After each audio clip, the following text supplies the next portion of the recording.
"Sir, if you eat that, you won't make it out tonight."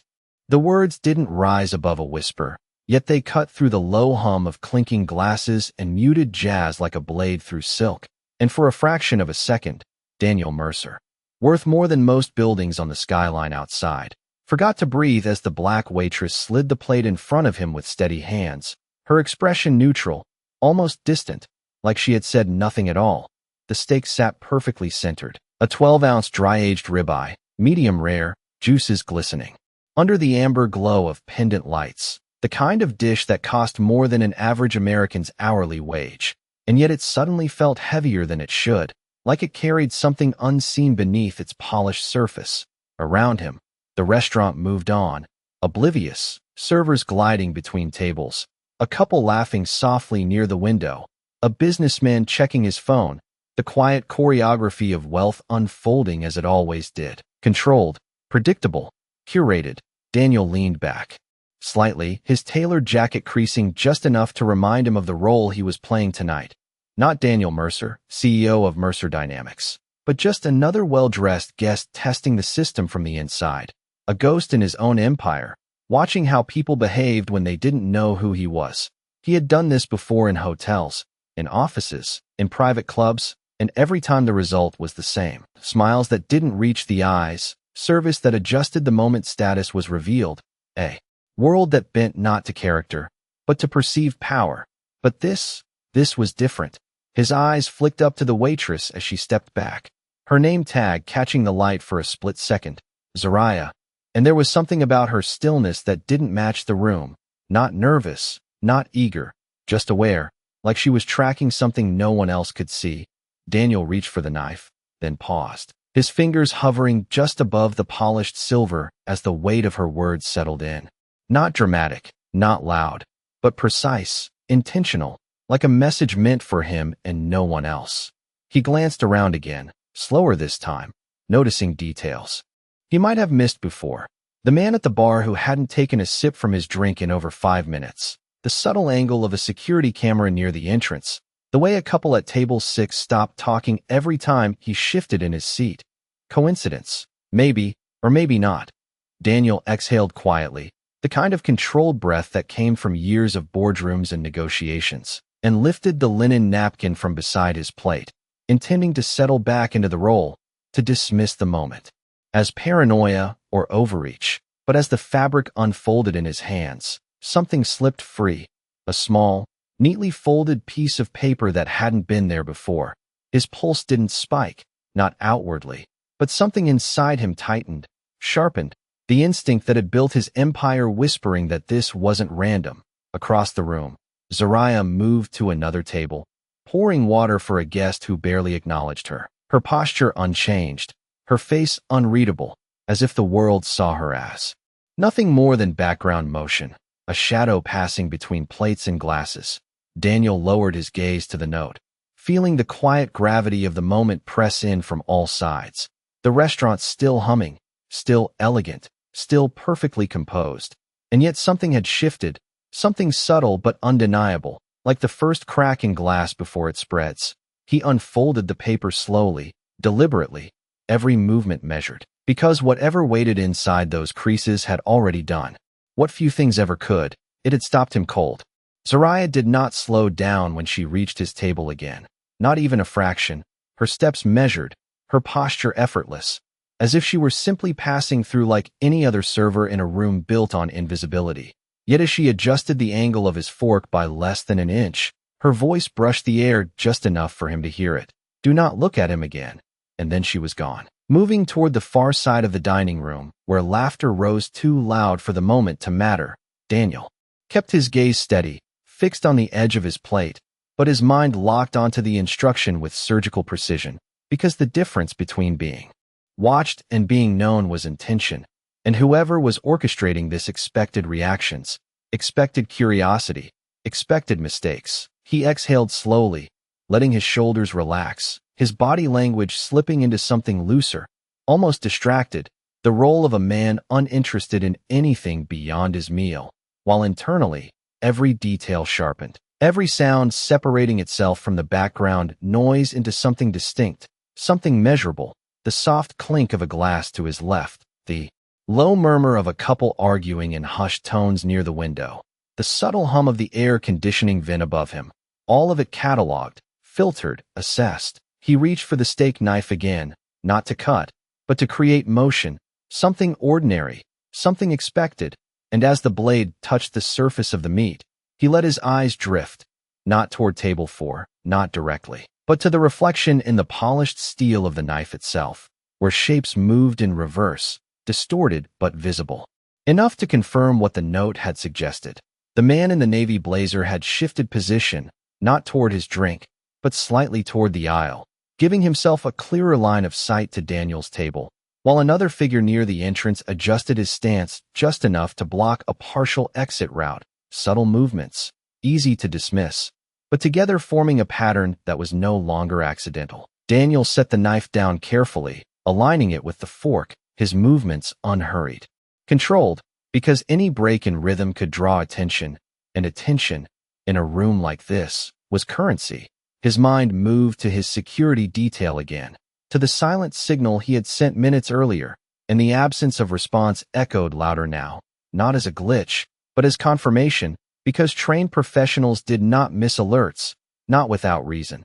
He shifted his chair slightly, angling himself toward the aisle, giving the appearance of comfort, while opening his field of view just enough to track movement without turning his head, and that was when he noticed something else, something smaller, easier to overlook, the server station near the kitchen entrance where Zariah paused for half a second longer than necessary, her hand resting on the edge of the counter, her eyes scanning not the room, but the reflections in the glass behind it, mapping angles, tracking positions, calculating. She was not reacting, she was anticipating. Daniel felt a quiet shift settle into place, a recalibration not of fear, but of trust, because in a space where every visible system had failed him, the only consistent variable was the one person who had stepped outside of it, a guest at the next table, laughed loudly, drawing a few glances, and in that momentary distraction, Zariah moved again, crossing behind Daniel's chair, close enough for him to catch the faint scent of clean linen and citrus, and without breaking stride, she placed a fresh napkin beside his plate, her fingers brushing the table for less than a second, long enough to leave something beneath the fold. Daniel did not reach for it immediately, did not acknowledge it at all, because the first rule of surviving a situation you do not control is to let the illusion hold, to give the watchers exactly what they expect, nothing more, nothing less. He lifted his glass again, this time taking a small sip, letting the motion feel natural, unforced, while counting silently, 1, 2, 3, before setting it down with the same measured ease, and only then did he slide the napkin toward him, slow enough to appear absent-minded, precise enough to avoid drawing a single eye. Beneath the crisp white fabric, another note waited, smaller than the first, folded tighter, as if time itself had narrowed, and as his fingers closed around it, Daniel understood something with absolute clarity. This was no longer about observation, no longer about testing a system. This was a game he had not started, with rules he had not written, and the only reason he was still sitting in that chair was because someone the world refused to see had decided he should be. Daniel did not open the second note right away, not because he was hesitating, but because he understood something most people never learned. That timing was not just important, it was everything. And in a room where attention moved like currency, even a glance at the wrong moment could cost more than money. He let his hand rest casually on the table, fingers lightly touching the edge of the folded napkin, while his gaze drifted toward the far wall where a large abstract painting hung, its colors bold, chaotic, meaningless to most, but useful to him now as a mirror, a surface that caught fragments of motion behind him without requiring him to turn.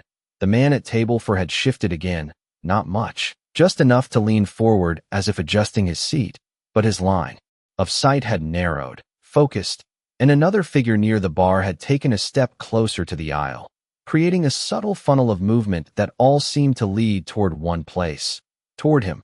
Daniel's pulse remained steady, controlled, the result of years spent in rooms where pressure was currency and composure was survival. But beneath that calm, his mind moved faster, sharper, connecting pieces that did not belong together. Because none of this matched randomness anymore. It was structured, intentional, designed. He lifted his glass again, this time letting the rim hover just below his lips, using the reflection in the curved surface to catch a clearer angle of the room behind him. And there it was, a detail so small it would disappear to anyone not looking for it. The faint outline of a second earpiece on a man near the entrance, half hidden beneath his collar, identical to the one at table 4. A pattern repeating itself, confirming coordination. Daniel lowered the glass slowly, setting it down with a soft, controlled touch, and only then did he unfold the second note beneath the cover of the napkin, shielding it just enough from any direct line of sight. The handwriting was the same, precise, confident, each letter placed with intention, and the message was shorter this time, sharper. Exit through the kitchen in 3 minutes. Do not stand first. I will drop a tray. Follow the noise. Daniel read it once, then again, not because he needed to understand it, but because he needed to feel its rhythm, its certainty, and what struck him most was not the instruction itself, but the fact that it assumed compliance, assumed trust, assumed that he would follow without question. He folded the note back into the napkin, sliding it beneath his plate as if nothing had changed, because outwardly, nothing had. The room still hummed with quiet wealth, the soft glow of candlelight reflecting off polished surfaces, conversations rising and falling in controlled waves, a perfect illusion of normalcy. But inside that illusion, a clock had started, invisible but undeniable, ticking down with each passing second. Daniel shifted slightly in his chair, adjusting his posture just enough to align with the aisle leading toward the kitchen, his movements smooth, unremarkable, the kind of motion that blended into the background. Because if he had learned anything in his years building an empire, it was that the most powerful moves were the ones no one noticed. His mind ran through contingencies, options, variables, but each path circled back to the same point. The only information he trusted in this moment did not come from his systems, his security, or his experience. It came from a waitress the room refused to see. Across the floor, Zariah moved again, her pace unchanged, her expression neutral, yet there was a subtle shift in her timing now, a precision to her steps that aligned with something unseen, something measured. And as she approached a table near the center of the room, balancing a tray of glasses with effortless control, Daniel understood that the next move was already in motion. He did not look at her, did not acknowledge her presence, because the plan depended on invisibility, on the assumption that she was nothing more than background, a passing figure in a space defined by hierarchy. The man at table 4 leaned forward slightly, his attention narrowing, and the figure near the entrance adjusted his stance again, closing the gap by inches, not enough to alarm, just enough to contain. Daniel's fingers rested lightly on the edge of the table, his breathing even, his posture relaxed, but every sense sharpened, every detail amplified. Because in exactly 3 minutes, according to a note written by someone who had already proven she saw more than anyone else in the room, the illusion would break, and the only question that remained was not whether he would follow her lead, but whether he would be fast enough to keep up with it. 3 minutes is a long time when nothing is happening, and the shortest time in the world when everything already has, and Daniel Mercer felt both at once as he sat there, posture relaxed, expression neutral, while the invisible clock counted down somewhere beneath the surface of the room. He let his fingers rest lightly against the table, not gripping, not tense, just present, as if he were a man deciding whether to finish his meal or order another drink. And in that stillness, he listened, not just to the sounds, but to the rhythm behind them, the subtle shifts that revealed intention.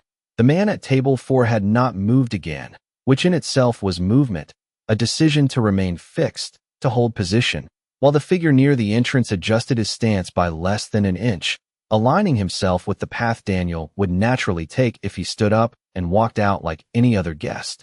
Daniel did not stand. He did not even shift forward, because the note had been clear: do not stand first. And in a space built on expectation, the smallest act of restraint became the most powerful move.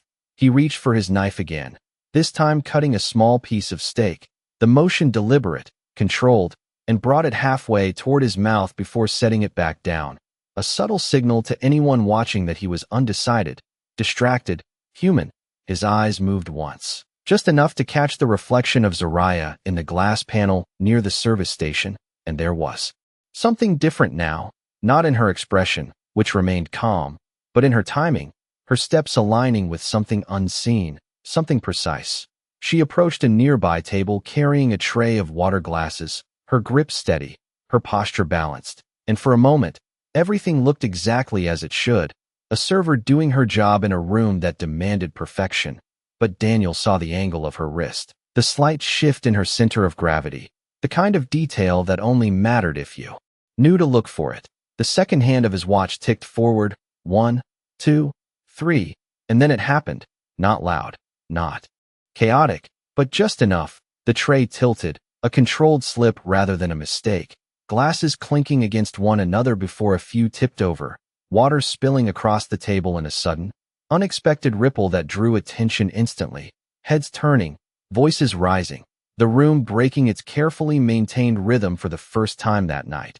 Apologies followed, quick and professional. Zariah stepping back with measured urgency, her movements apologetic, her tone calm, drawing eyes, drawing focus, exactly where it needed to go. Daniel did not react to the spill, not directly, because that would place him inside the moment, and the plan depended on him being outside of it, unnoticed, unremarkable. Instead, he used the shift, the collective attention pulled toward the disruption, to move, not abruptly, not dramatically, but naturally, as if he were simply adjusting his seat to give the staff space to clean up, his chair sliding back just enough to create distance, his body turning slightly toward the aisle leading to the kitchen. The man at table 4 glanced toward the spill, just for a second, just enough for his focus to break, and the figure near the entrance shifted as well, recalibrating to the new center of attention. And in that narrow window, that fraction of a moment where expectation fractured, Daniel stood, not first, but second, following the motion already in progress, blending into it, becoming part of the background movement rather than the center of it. He stepped away from the table with measured calm, his pace unhurried, his expression mildly inconvenienced at best, like any guest giving space during a minor disruption. And as he moved toward the kitchen corridor, he did not look back, did not check who followed, because the plan did not require confirmation, it required trust. The air shifted as he crossed the threshold, the soft hum of the dining room giving way to the quieter, sharper rhythm of the service area, stainless steel surfaces, muted voices, controlled movement, a different kind of precision, one that did not rely on appearances. And just before the door swung fully closed behind him, Daniel caught a final glimpse of Zariah. In the reflection of the glass panel, her posture already reset, her expression composed, as if nothing had happened at all, as if she had not just redirected the attention of an entire room with a single calculated motion. And in that moment, one truth settled with absolute clarity.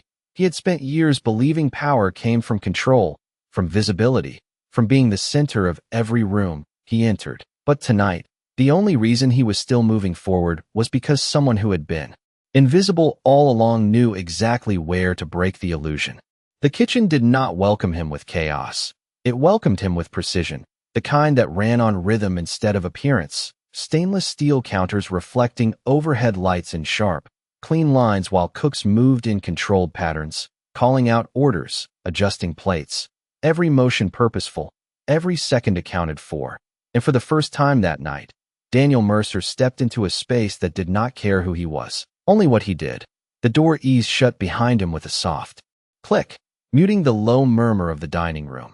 And for a brief moment, he allowed himself to slow, not to relax, but to recalibrate, because the rules had changed the moment he crossed that threshold, and whatever was happening beyond that door was no longer designed for guests. He moved forward, not hesitating, not searching, because hesitation would draw attention, and attention was exactly what he had avoided until now. A line cook passed beside him carrying a tray of plated dishes, barely sparing him a glance, and that told him something important. In this space, he was just another body moving through, not a target. Not yet.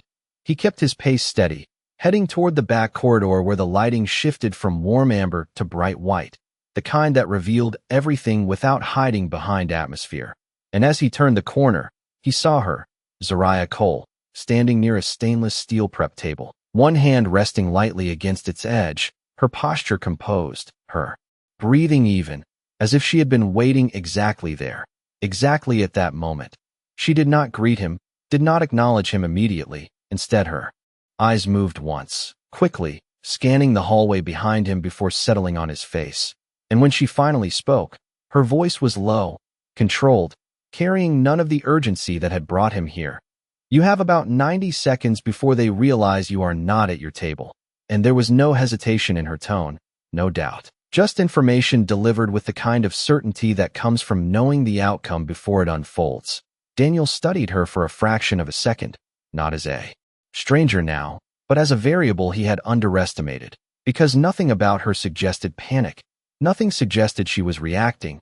She was already ahead of the moment, already operating beyond it.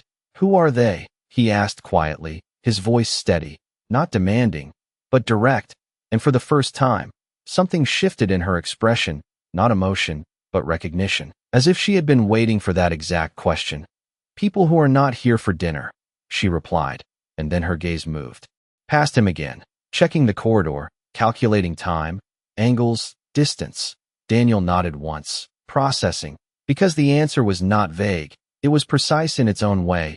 It defined intent without needing names. And in his world, intent was everything. A distant sound echoed from the dining room, muffled but distinct, a shift in tone, voices slightly raised, the kind of subtle disturbance that followed a disruption. And Daniel knew that the window she had given him was closing, not slowly, but quickly. Zariah pushed off the table, her movements fluid, efficient, already transitioning. This way, she said, not waiting for confirmation, because she did not need it, and turned toward a narrow hallway that led deeper into the service area, away from the main kitchen flow. Daniel followed without question, not because he trusted easily, but because every system he had relied on had already failed him. And the only thing that had worked tonight was her. The hallway was tighter, quieter, lined with storage racks and supply carts. The air cooler, the sounds of the kitchen fading behind them, replaced by the faint hum of refrigeration units and the distant rhythm of footsteps overhead.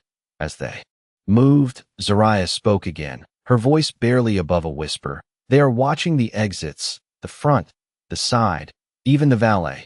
Each word measured, each detail placed with intention.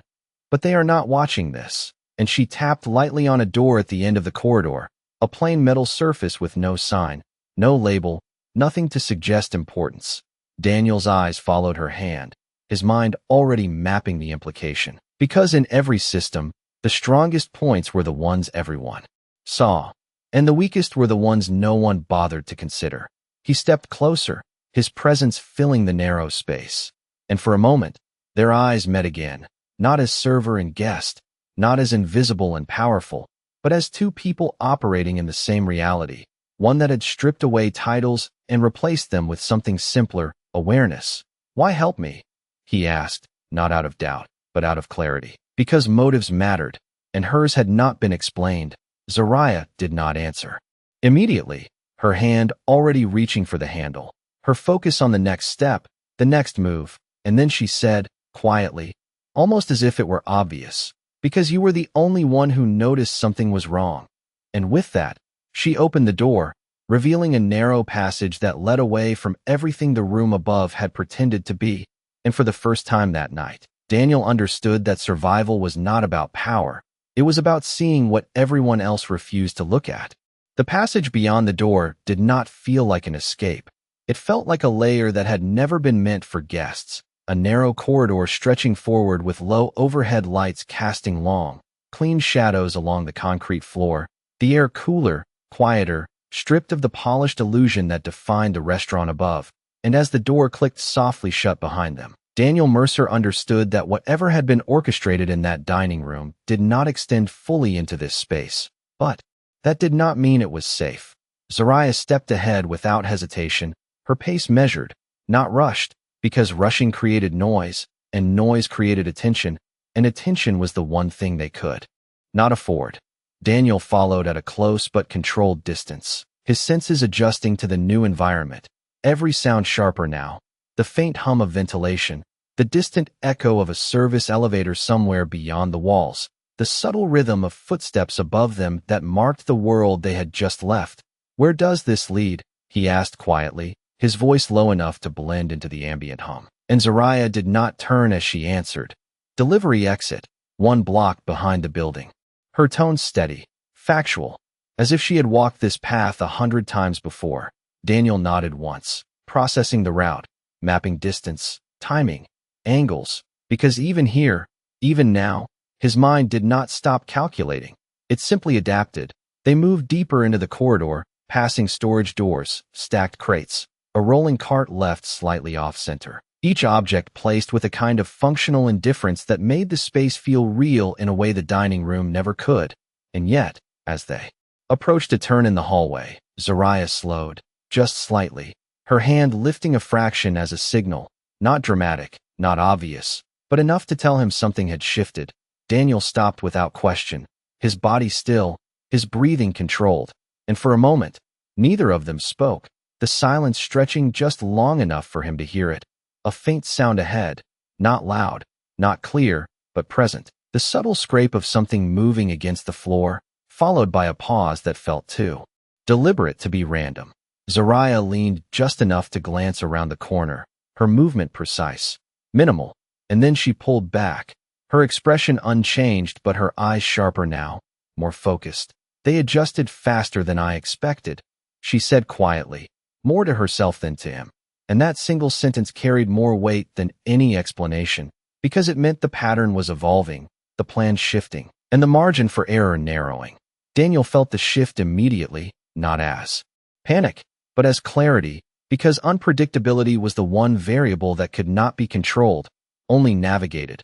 "Alternative," he said, not asking, but offering, and Zariah nodded once, already turning, already moving back the way they had come, but not all the way, stopping instead at a side door he had not noticed before, one that blended into the wall, unmarked, easily dismissed. She reached for the handle, pausing just long enough to listen again, to confirm, to calculate, and then she opened it, revealing a smaller corridor, tighter, dimmer, the kind of space that existed between functions, not for them. "This leads to the staff lockers, and then out through the maintenance stairs," she said, stepping inside.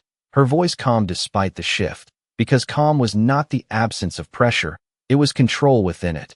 Daniel followed, closing the door behind them with the same quiet precision, and as they moved through the narrower space, he realized something that settled deeper than the situation itself, that every step they were taking had already been mapped by her, not in detail, not in certainty, but in awareness, in the ability to see paths others ignored, to anticipate movement before it happened. The corridor opened slightly into a small locker area, metal doors lining the walls, a bench in the center, the air carrying the faint scent of detergent and worn fabric, and for a moment, it felt almost ordinary, almost disconnected from the tension above, but Daniel knew better, because normal was often the most effective cover. Zariah paused again, her hand resting lightly on the edge of a locker, her head tilted just enough to listen, and then she spoke, softer. "This time, when we get outside, do not stop, do not look back, just walk." And there was no urgency in her voice, no fear, just instruction, clear and absolute. Daniel met her gaze for a brief second, and in that moment, something shifted again, not in the situation, but in him, because for the first time in years, he was not leading, he was following, not out of weakness, but out of recognition, because the person in front of him did not need power to control the outcome. She needed awareness, and she had more of it than anyone else in that building. The locker room did not hold them for long, because stillness, even in a place that felt hidden, was never safety. It was only delay, and Zariah knew that as clearly as she knew the rhythm of the floor above. So she moved again, her hand leaving the locker as she crossed the small space toward a narrow metal door tucked beside a row of utility shelves, the kind of door no guest would ever notice, the kind no one ever thought to question. Daniel followed without hesitation, his awareness no longer scanning for control, but for alignment, matching her pace, her timing, because by now he understood that survival in this moment was not about leading. It was about not disrupting the pattern she had already built. Zariah pushed the door open slowly, just enough to let a thin slice of cooler air slip through, carrying with it the faint scent of asphalt and distant traffic, and she paused there, not stepping out yet, her body angled just slightly to listen, to measure, to confirm what her instincts had already calculated.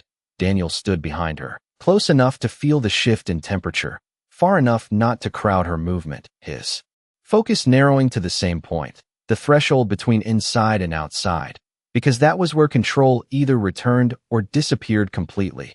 The sounds beyond the door were subtle but distinct, a car engine idling somewhere down the block, the soft roll of tires passing over pavement, a distant voice carried briefly by the night air before fading again. Nothing unusual, nothing alarming, and that was exactly what made it dangerous. Because in a situation like this, normal was the most effective disguise. Zariah stepped out first, her movement smooth, unhurried, as if she were simply stepping outside for a moment of air, not escaping something unseen, and Daniel followed half a step behind, the door closing quietly behind them with a soft metallic click that seemed louder than it should have in the open space. The alley stretched out in both directions, dimly lit by a single overhead fixture casting long shadows across the concrete. Dumpsters lined against the wall, a stack of empty crates near the far end, the city present but distant, reduced to background noise.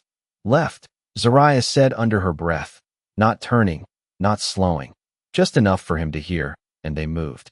Together, side by side but not close, maintaining the illusion of separate paths that happened to align. Because even here, visibility mattered.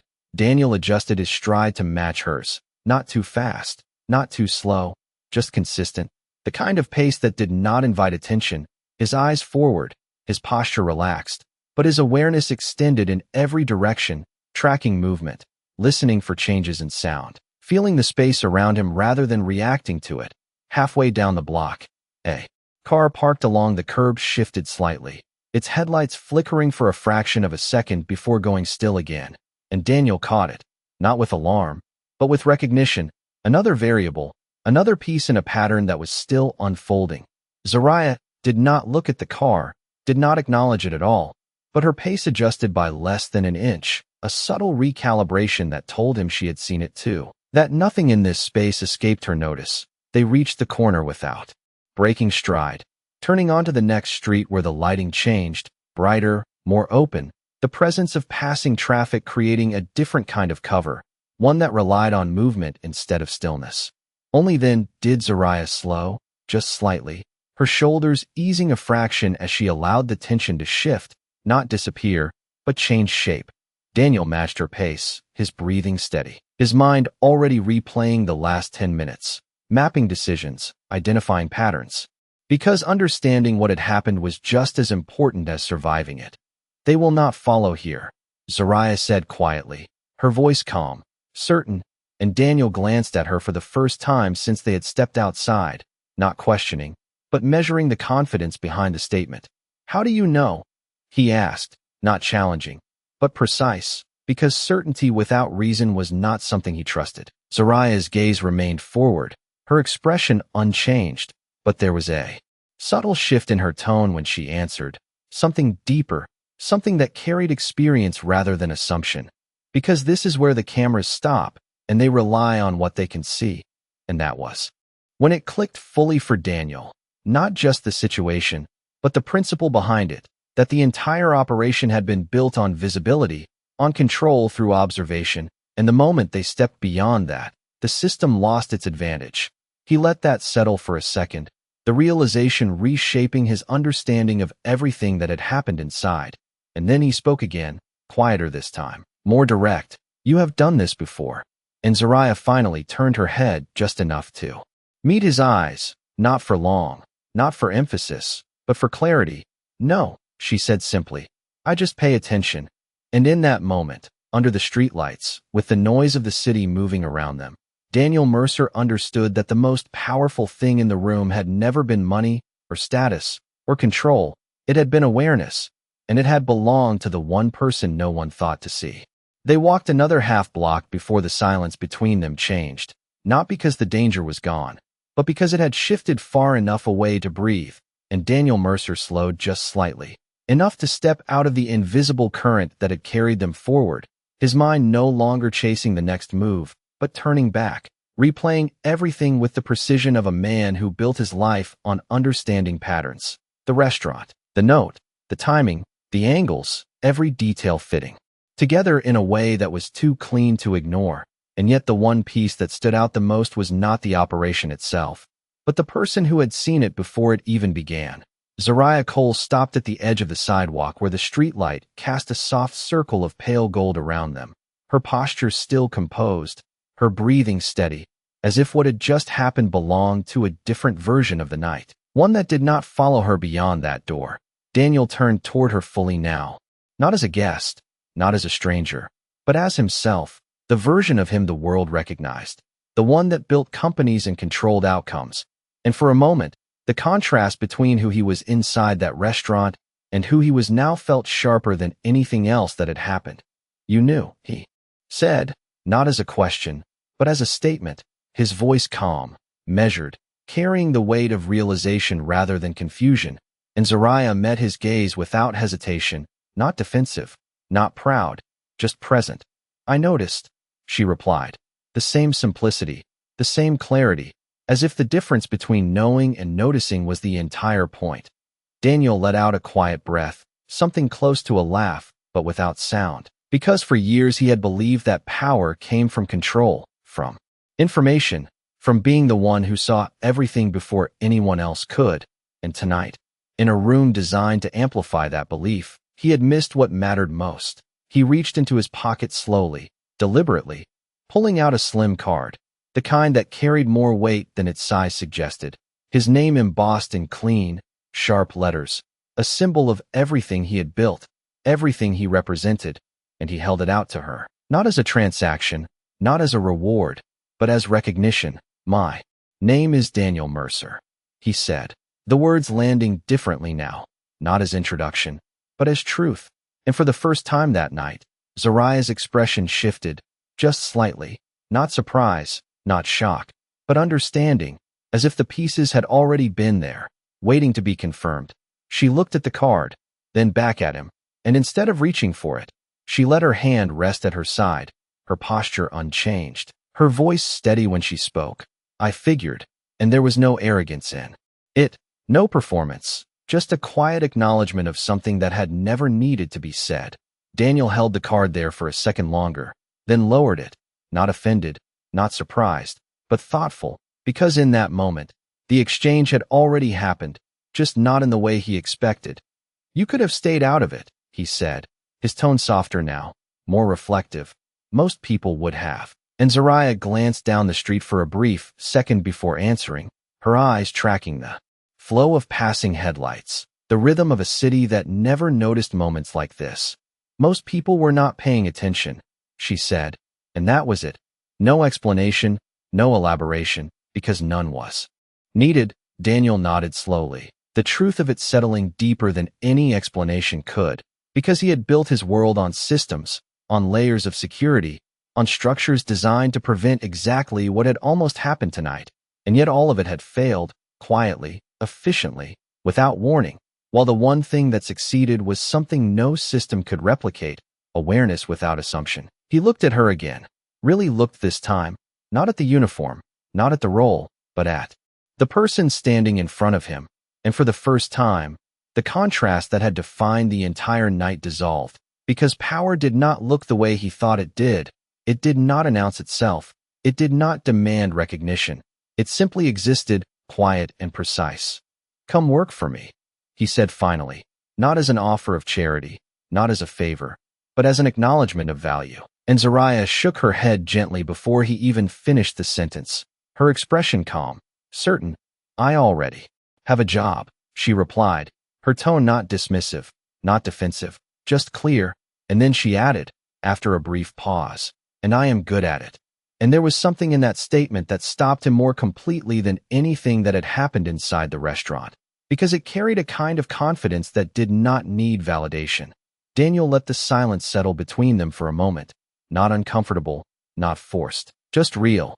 And then he nodded once, a small movement, but one that carried more respect than any gesture he had made that night. "Thank you," he said, simple, direct, without layers, without strategy. And Zariah gave a small nod in return. Nothing more, nothing less. They stood there for another second under the soft glow of the streetlight. Two people who had crossed paths in a moment neither of them had planned. And then, without ceremony, without finality, Zariah turned and walked back toward the direction of the restaurant. Her steps steady, her posture unchanged, as if she were returning to something ordinary, something expected, while Daniel remained where he was, watching for just a second longer before turning in the opposite direction, his path leading back into a world he understood, but no longer in the same way, because that night had not been about danger or control or even escape. It had been about something far simpler, something far more difficult to own, the realization that power could fill a room, but awareness could change it, and the person who changed it would never be the one everyone was looking at.